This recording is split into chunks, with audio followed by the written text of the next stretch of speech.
Bonjour tout le monde. Bonjour. Bienvenue à cette prédication. J'ai préparé cette prédication, je pensais pas que ça allait passer dans ce temps-ci, mais vu que ma prochaine prédication, je pense qu'elle est dans 2 mois, j'ai dit bon, ça serait opportun. Qu'est-ce qui se passe le 14 février? C'est la Saint-Valentin. Alors, on va parler un peu de ce mot qui tournait le monde à l'envers. On parle de l'amour.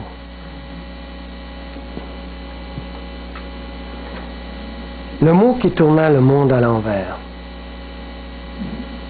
On parle de la bonne Saint-Valentin, le 14 février. Le jour de la Saint-Valentin est une fête païenne, ouais, importée dans la chrétienté. Toutefois, c'est là où repose un aperçu important de la vraie vie. Les dieux païens impliqués dans cette fête étaient qui? Il y avait Eros, et semblable, c'est pas loin de ce que tu dis, il y avait aussi, Eros était le nom en grec, et Cupidon, qui était le nom en latin. À ce jour, Cupidon est souvent représenté comme un ange tirant des flèches de son arc. L'idée étant que s'il frappe un couple, ce couple est programmé à tomber en amour. Vous ne trouvez pas ça beau, non? Non. Tant mieux. L'amour avec lequel il tombe en amour est bien entendu quel amour? L'amour Eros. Ce genre d'amour est basé sur la bonté et aussi sur la beauté de la personne aimée. Le monde aime voir un couple qui est en amour. Mais cet amour Eros qui jaillit de la flèche de Cupidon n'est pas un amour durable. Que cet amour est remplacé, à moins que cet amour est remplacé par l'amour agapé. Seul l'amour agapé ne périt jamais. Lisons 1 Corinthiens 13, verset 8. La charité, qui est le mot original de la Bible, c'est l'agapé, ne périt jamais. Cupidon peut très bien faire son ouvrage avec ses flèches pour conduire les couples à tomber en amour, mais le problème est qu'il peut aussi tirer des flèches pour les amener à devenir indifférents l'un envers l'autre. Comme conséquence, nous voyons des cœurs brisés et des vies amères. Suite aux ruses trompeuses de Satan, la jeunesse imagine que l'amour qui est agapé va tout gâcher le plaisir qu'il y a dans l'amour et l'instinct, et il répugne ce genre d'amour. Quand on parle aux jeunes de l'amour agapé, c'est vraiment pas attirant. Tomber en amour, disent-ils, c'est mon affaire. Mais n'oublions pas que si le Fils de Dieu, le Sauveur de l'humanité, s'est donné pour nous, il nous a rachetés et nous a libérés de la deuxième mort qui était notre partage et qui est une mort éternelle. Son amour immense qui se sacrifie ne mérite-t-il pas de recevoir en retour notre affection? Lorsque les jeunes reconnaîtront cette vérité éternelle qui brille dans la croix du Christ, ils déjoueront Cupidon.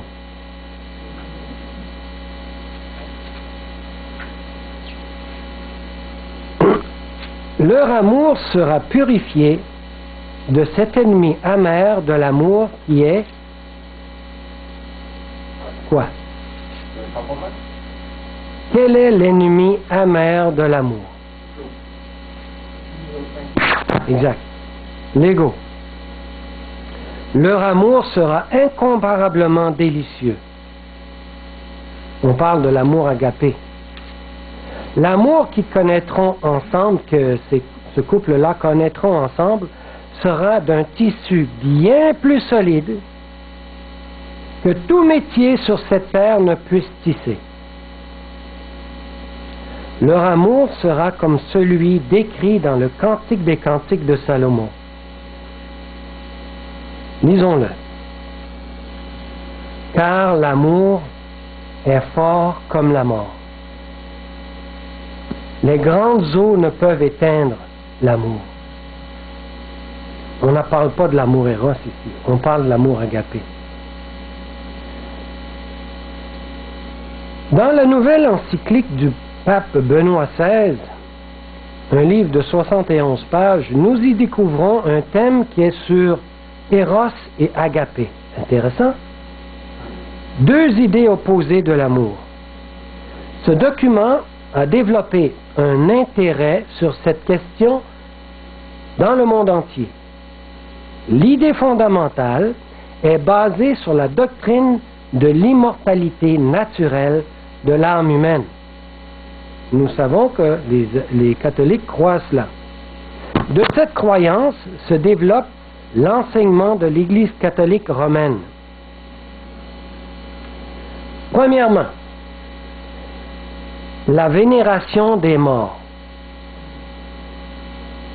Ça découle de la doctrine de l'immortalité naturelle de l'âme. Ils sont encore vivants dans le ciel. Ainsi, nous pouvons donc les invoquer pour nous aider. Quand j'étais jeune, je priais souvent mon oncle, qui était décédé, croyant qu'il m'entendait. La personne la plus vénérée, aujourd'hui, c'est toujours encore la Vierge Marie. Elle est devenue en quelque sorte un co-sauveur du monde avec le Christ, et nous pouvons la prier d'agir en notre faveur. Il y a aussi un deuxième point qui ressort de cette immortalité naturelle de l'âme humaine, c'est qu'il y a un enfer éternellement brûlant pour des gens qui meurent incroyants. De plus, troisièmement, il y a un purgatoire pour les gens qui ne sont pas assez mauvais pour aller en enfer. Ils doivent souffrir d'une sorte de discipline pour les préparer à entrer plus tard dans le ciel. Mais c'est un lieu réservé que pour les catholiques. Ça n'existe pas chez les protestants, le purgatoire. Et il y a aussi un autre endroit qu'on appelle les limbes. C'est un lieu intermédiaire de bonheur pour les bébés innocents qui meurent sans avoir été baptisés.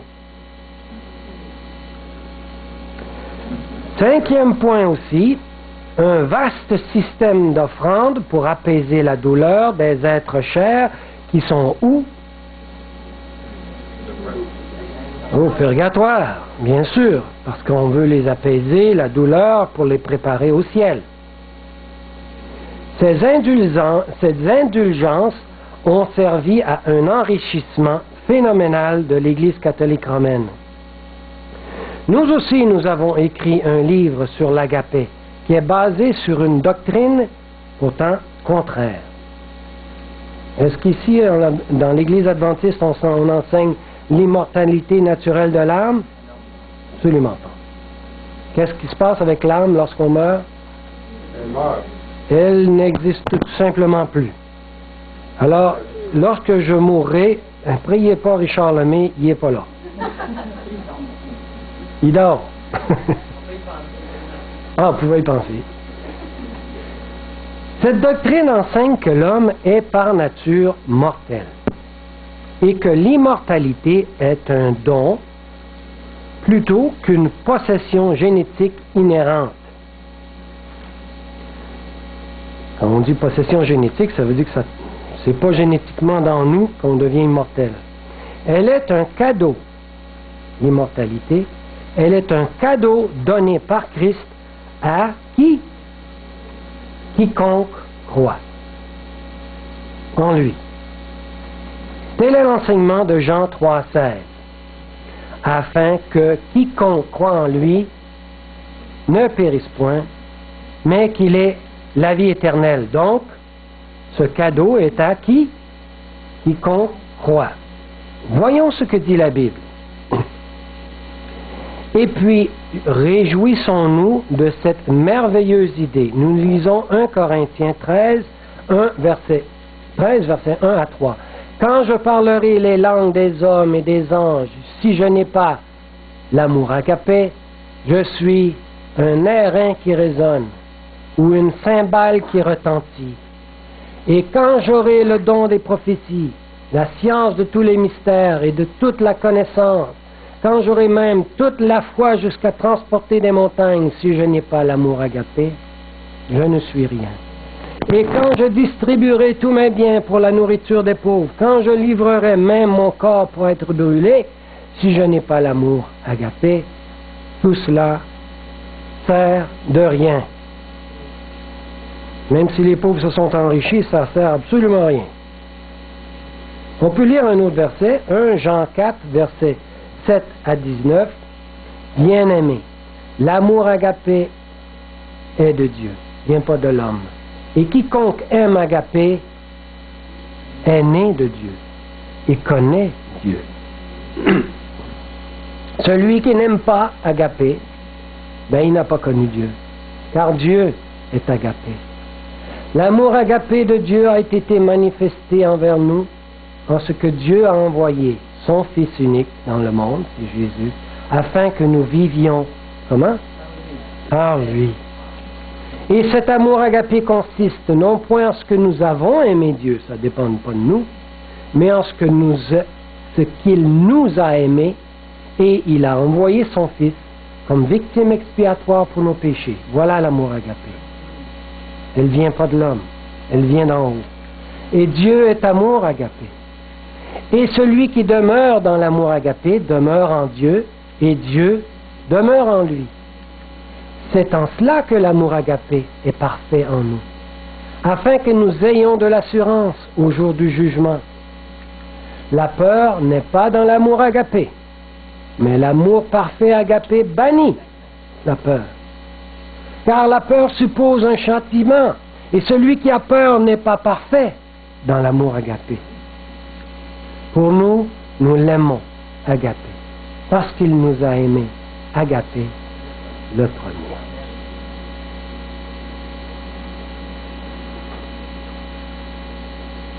Lisons aussi Éphésiens 3, 17 à 19. En sorte que Christ habite dans vos cœurs par la foi, afin qu'étant enracinés et fondés dans l'amour agapé, vous puissiez connaître l'amour agapé de Christ, qui surpasse toute connaissance, en sorte que vous soyez remplis jusqu'à toute la plénitude de Dieu. Ce sont des versets puissants. Alors, ne pensez-vous pas que ce serait fantastique si ce seul petit mot puisse tourner le monde à l'envers? Oui, le monde a déjà été ébranlé puissamment par une petite bande d'hommes venant de la Palestine. Ces hommes apportaient une bonne nouvelle, incorporée en un seul mot plutôt obscur. Leur ennemi effrayé de Thessalonique, c'est une ville située dans la Grèce moderne, ont avoué son impact. On voit ça dans Actes 17, 6. Ces gens, on parle des apôtres, qui ont bouleversé le monde, sont venus aussi ici.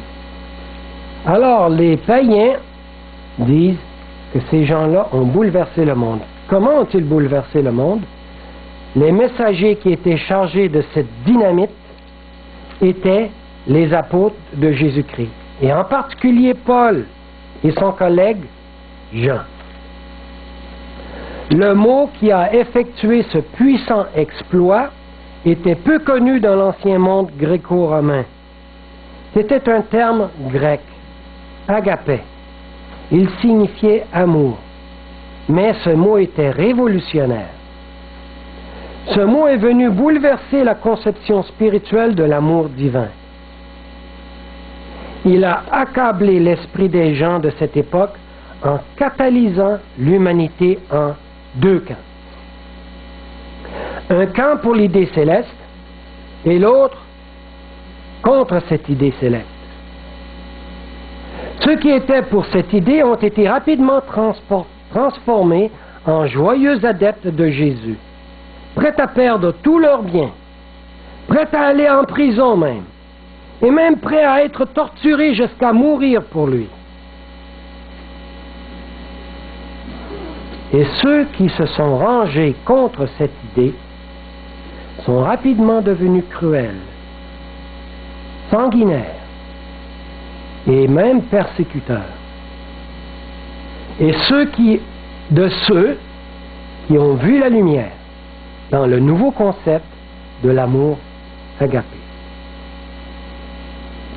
Aucun de ceux qui ont entendu cette idée ne pouvait rester indifférent et s'asseoir sur la clôture pour savoir de quel côté choisir. Ce mystérieux explosif dans cette bombe spirituelle était une idée radicalement différente de tout ce que les grands philosophes et les grands professeurs d'éthique du monde auraient pu rêver. C'est un miracle qui se passait dans le monde de ce temps-là. Ce fut une nouvelle invention qui a pris tout le monde par surprise. Ce n'était pas que les anciens philosophes n'avaient aucune idée de l'amour, car ils en discutaient beaucoup. En fait, les Grecs avaient 3 et même 4 différents mots pour désigner le genre d'amour. Nos langues modernes n'en ont généralement qu'un seul. Mais le genre d'amour qui s'exprimait par le mot agapé a dévoilé impitoyablement toutes les autres idées de l'amour comme un anti-amour. Soudainement, l'humanité réalisa que ce qu'ils avaient appelé amour n'était en fait qu'un vernis d'égoïsme. La psyché humaine a été déstabilisée par cette nouvelle révélation. Ceux qui accueillaient cette révolution spirituelle se revêtaient de l'agapé. Sinon, ceux qui gardaient leurs vêtements d'une supposée bonté sont devenus des ennemis furieux de la nouvelle foi, car l'agapé démasquait ce qui était caché. Et personne ne pouvait reculer dans le temps, car le temps était venu pour démontrer ce que l'agapé peut accomplir dans un être humain. Quand Jean a pris la plume pour écrire sa fameuse équation, dans 1 Jean 4, verset 8, quand Jean a écrit « Dieu est amour », il devait choisir entre plusieurs mots grecs. Eros était mystérieux et puissant. On le considérait pour être la source de toute vie. Lorsqu'une mère aime son enfant, son amour est Eros. Ce sentiment était noble et pur. Il en est de même de l'amour des enfants pour leurs parents et l'amour commun entre amis. De plus, l'amour mutuel entre un homme et une femme contenait une force profondément mystérieuse. Le mot qui tourna le monde à l'envers est « Est-ce que Dieu est Eros ?» demandèrent les anciens du monde païen. Oui, répondirent leurs philosophes, incluant le grand philosophe Platon, parce que l'Eros est plus fort que la volonté humaine. Il produit le miracle de la production des bébés. Il se fait des amis et des familles, et il habite en chacun d'entre nous par nature. Par conséquent, dirent les philosophes, il doit être l'étincelle de la divinité dans tous les êtres humains. Quelque chose qu'on ne peut pas expliquer. Pour les gens de ce temps-là, l'amour était à peu près ce qu'elle est pour nous aujourd'hui. Le doux mystère de la vie. Un élixir qui rend une existence possible à supporter, car autrement, elle deviendrait intolérable.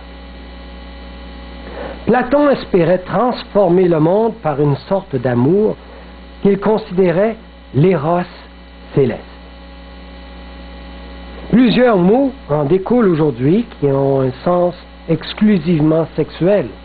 Mais Platon a essayé de sortir le monde de ce marécage de la sensualité par une idée d'élévation spirituelle. Quelque chose de noble et d'inspirant.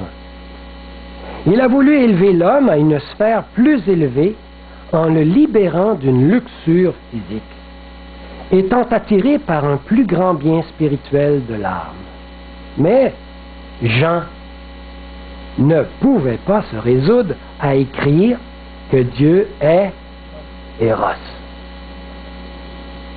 Il a étonné les penseurs de son époque en disant non, Dieu est Agapé. Et entre ces deux idées s'étend un vaste fossé, plus large que l'Est est éloigné de l'Ouest. Ne mélangeons pas l'amour Eros avec l'amour Agapé, il n'y a rien de compatible entre les deux. Ils sont complètement à l'opposé. L'amour Eros est strictement égoïste. L'amour Agapé est complètement à l'opposé. L'idée de l'apôtre était révolutionnaire dans au moins 3 points.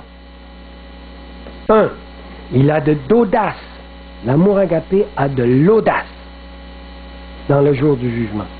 On voit ça dans 1 Jean 4, verset 7. Afin que nous ayons de l'assurance au jour du jugement. Celui qui est imbu de l'amour Agapé fait comme la reine Esther. Devant la mort possible, se lève et prend parti. Et est prêt à dénoncer l'injustice. C'est ce que Jésus a fait quand Lucifer a commencé à faire sa révolte dans le ciel. Il a fallu que Jésus se lève. Il s'en est assez. Dans cet amour, l'on découvre une incertitude dans celui qui se voit confronté à l'ultime jugement. Mais avec l'agapé, il marche sans crainte en la présence de Dieu. Il passe devant tous les saints anges sans avoir honte et il est confiant. Ce fut autrefois une idée impensable qu'un être humain puisse avoir l'audace de se lever et de marcher vers Dieu. Deuxième point sur l'amour agapé. Il n'a pas peur, car l'agapé bannit la crainte. On voit ça dans Jean 4, 17, on l'a vu tantôt, la crainte n'est pas dans l'amour agapé. Mais l'amour agapé parfait bannit la crainte, car la crainte suppose un châtiment, et celui qui craint n'est pas parfait dans l'amour agapé. L'anxiété est l'apanage de l'existence humaine depuis le début des temps. La peur trop profonde pour être reconnue peut même nous rendre malades, ronger les entrailles de l'âme jusqu'à ce que les organes s'affaiblissent au point de ne plus pouvoir résister aux maladies physiques. Des années peuvent s'écouler avant que nous puissions le voir ou le ressentir, mais finalement le plus faible organe du corps tombe en panne et les médecins doivent tenter de réparer ce que l'agapé aurait pu empêcher par la conquête de la peur. Troisième chose que l'agapé peut faire, chaque but ultime, sublime, moral et d'éthique de l'humanité n'est rien sans l'agapé. On voit ça dans 1 Corinthiens 13, versets 1 à 8. Je peux parler les langues des hommes et des anges. On parle d'éthique, ça veut dire qu'on parle très bien. On parle un langage raffiné, un langage que les gens sont émus et avoir le don de prophétie. Je peux prophétiser et ça fonctionne.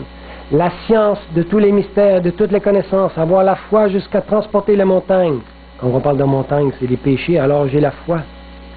Donner tous les biens, même livrer son corps pour être brûlé, ne pas avoir l'ingrédient primordial, et tout cela ne sert de rien. Et l'agapé a une qualité phénoménale, qui est de supporter tout, car elle ne périt jamais. Comment l'agapé diffère-t-il de l'idée commune que nous avons de l'amour? Comment cette nouvelle idée des apôtres a pu être une telle menace pour le noble concept de Platon?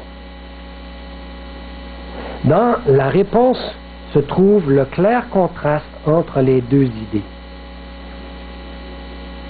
L'amour humain ordinaire dépend de la beauté ou de la bonté de la personne qu'il aime. En contraste, l'agapé n'est pas suscité par la beauté ou la bonté de ce qu'elle considère.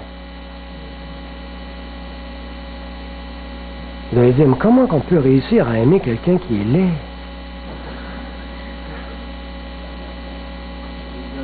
Parce qu'on pense à Eros, on pense à mon petit moi, mais l'amour agapé voit au-delà. Elle voit la possibilité d'embellir la personne que l'on aime. L'amour humain naturel repose sur un sentiment de besoin. Pourquoi t'es marié? Ah, j'avais besoin d'elle. Vous n'avez pas entendu ça? Absolument pas. Ça, c'est l'amour éros. L'amour éros, c'est parce que mon petit moi a besoin. Absolument humain. Et humain, c'est quoi? Et humain, c'est l'ego. Ce qui est humain, c'est égo. Mais ce qui est divin, mais infiniment plus riche est l'agapé, qui n'éprouve aucun besoin. L'agapé ne cherche pas à combler son besoin. Il cherche à combler le besoin de l'autre. Quand Jésus est venu sur cette terre, c'est pour son besoin. Il avait besoin du monde avec lui. Il se sentait tout seul au ciel? Non. C'était pour l'homme.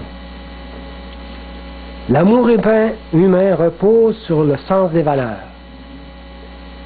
Ça, c'est une femme qui vaut cher. Vaut cher. En Afrique, c'est comme ça, hein, que ça marche. Y a-t-il des Africains ici? Pas juste en Afrique, hein.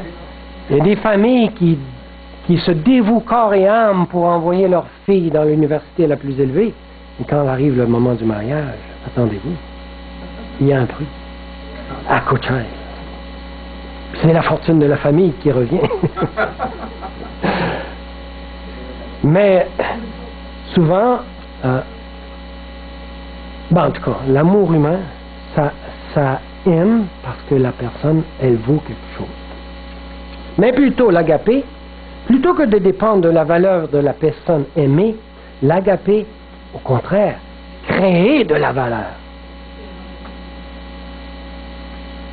Alors, une femme qui est... C'est pour ça qu'on tombe de voir que le roi Salomon est allé chercher une petite servante qui, aux yeux du monde, elle ne valait pas grand-chose. Mais ça démontre l'agapé de Dieu qui est prêt à aller chercher la servante et l'amener à un niveau de princesse et reine du royaume. Et c'est ce que nous sommes. Et c'est ce que Jésus a fait pour nous. Nous ne valons rien, nous, chimiquement, là, ça vaut un peu de calcium puis un peu de ci. Qu'est-ce qu'on vaut, nous autres, notre corps? Mais Dieu nous a donné de la valeur. Nous qui valions rien, nous étions même condamnés à brûler éternellement. Ça vaut quoi, ça? Ça ne vaut plus rien. Mais son sacrifice nous a amenés à être au-dessus des anges. Nous allons être des rois de monde. C'est extraordinaire, l'amour agapé. Alors quand... voilà une essence de l'amour agapé. L'amour humain naturel cherche Dieu. Parce que Dieu se cache. Alors, il faut faire des efforts pour le trouver. Et la majorité des religions On demande des sacrifices, on demande de faire des pénitences pour arriver finalement, faire des pèlerinages pour finalement réussir à trouver Dieu quelque part. Mais l'amour agapé démontre que c'est Dieu qui cherche l'homme. Où es-tu? La première chose que Dieu a dit à Adam lorsqu'il a péché. Où es-tu? Il n'a pas dit, où es-tu? Avec un bâton des mains, là. Non, il a dit, où es-tu? Je te cherche. Pourquoi tu te caches? Je t'aime. Et c'est une autre différence de l'amour agapé et de l'amour humain. Notre amour humain cherche toujours à s'élever. Mais mon frère, tu ne le dis pas, cherchez-moi. Ça, c'est... Je vous l'ai montré une fois à l'école du sabbat, c'est... Une fois que tu cherches Dieu, mais Dieu est en arrière, puis il te tape, il te dit, je suis là. Dieu dit, cherche-moi, je suis juste là en arrière de toi. Tourne de côté. C'est ça que ça veut dire. Notre amour humain cherche toujours à s'élever. Avez-vous déjà vu un président des États-Unis descendre au point de s'occuper d'un magasin de dépanneur, puis dire, maintenant, je m'occupe de dépanneur? C'est assez rare. Avez-vous un enfant de 5 ans dire, bon, j'ai pas hâte d'avoir 6 ans, on ne tente pas. Avez-vous quelqu'un qui est en première année et dire, non, on ne tente pas là dans la deuxième? On veut toujours monter dans la société, s'élever. Tu sais, quand tu vas aller à l'école, quand tu vas au travail, tu aspires toujours à être un petit peu plus haut, être le chef du chef, puis après ça, monter au chef en haut. Quand tu es rendu en haut, tu veux être le président, finalement. C'est la nature humaine qui veut monter. Mais agapé, c'est quoi? Regardons les 7 étapes de l'humiliation de Christ qui démontrent l'évidence de son amour agapé dans Philippiens 2, 5 à 8. On voit, il était Dieu. Il a redescendu jusqu'à finalement mourir de la mort, et pas une mort naturelle, la mort de la croix, qui était la seconde mort. Une autre façon de voir que l'amour agapé est prêt à s'annihiler. Pas important, les hautes positions, puis tout ça. Je suis prêt à être rien, parce que je t'aime.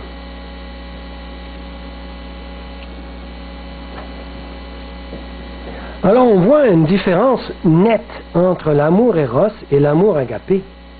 Nous qui sommes pécheurs, mortels, égocentriques, pouvons-nous apprendre à aimer agapé? Toute une question. Y a-t-il un bon professeur quelque part pour montrer ça? Comment ça marche, cette patente-là? Eh bien, il y a une réponse, c'est oui. On peut apprendre à aimer agapé. Car Jean a déclaré, l'amour agapé vient de Dieu. Et quiconque aime agapé est né de Dieu et connaît Dieu, car Dieu est amour. Alors, qui est notre professeur? C'est Dieu, ça vient de lui. Moïse et Paul en sont les preuves vivantes. Que c'est possible à un être humain d'aimer agapé. Ah ouais? Montre-moi ça. Exode 32, verset 32. Moïse, lorsque le peuple d'Israël s'était mis à adorer un veau d'or, ils avaient connu les 10 commandements, et Moïse venait descendre avec les 10 commandements. Oui, nous ferons ce que l'Éternel nous demande. Et quand il redescend avec ses tables de pierre, avant les tables de pierre, c'est que Dieu avait dit ses commandements avec une grande voix de tonnerre, là. Il descend avec ses tables de pierre, il voit le peuple d'Israël qui avait dit, oui, on va faire tout ce que tu dis, puis ils sont en train d'adorer un veau d'or. Alors, Dieu dit à Moïse, je n'ai rien à faire avec ce peuple-là. Je vais faire de toi une nation. Qu'est-ce que t'en dis, Moïse? Moïse dit, non, ça n'a pas d'allure. Pardonne maintenant leur péché. C'est un péché grave. Sinon, efface-moi de ton livre que tu as écrit.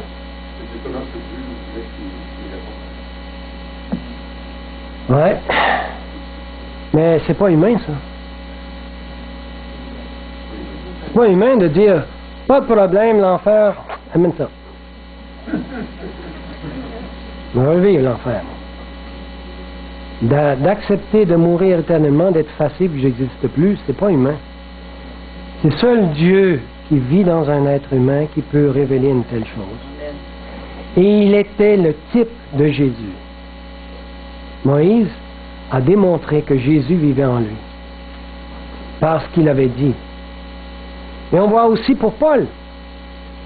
Paul, dans Romains 9, il a dit, « Car je voudrais moi-même. » Il y avait ses sœurs, ses frères, qui étaient juifs. Il disait pas les délires. Il dit, je voudrais même être anathème. Anathème, ça veut dire ce que c'est? Ça veut dire incroyant, dehors, et séparé de Christ. Et quand tu es séparé de Christ, tu sais ce qui va t'arriver. Pour qui? Mes frères, mes parents selon la chair. Il était prêt à mourir éternellement pour que ses frères, les Juifs, ses parents même dans la chair, sa mère, ses frères, ses sœurs, puissent comprendre et réaliser l'amour de Dieu pour eux. Ça encore, c'est pas humain. Ça ne peut être que divin. Et c'est ça l'amour agapé. On voit que l'amour agapé peut être vécu dans un être humain. On a 2 exemples flagrants dans la Bible. Toute personne qui contemple la croix, qui comprend ce que cela signifie et croit, cette personne s'aperçoit que ce miracle de l'agapé se reproduit aussi dans son propre cœur. C'est un miracle. On ne peut, avec toutes sortes de recettes et de que vous voulez, ça ne peut pas être produit en nous. La seule et unique façon, c'est de contempler ce qui s'est passé à la croix et demander à Dieu de changer notre cœur pour qu'il se mette à apprécier ce qu'il a fait pour chacun d'entre nous. Et ce miracle-là se reproduit dans nous. C'est une œuvre divine. Il n'attend que notre consentement. C'est tout. Le croyons-nous. Dieu veut faire ça dans chaque cœur humain. Et quand il est mort sur la croix, il a donné cette possibilité-là à tout être humain de devenir agapé comme il l'est. Pas extraordinaire?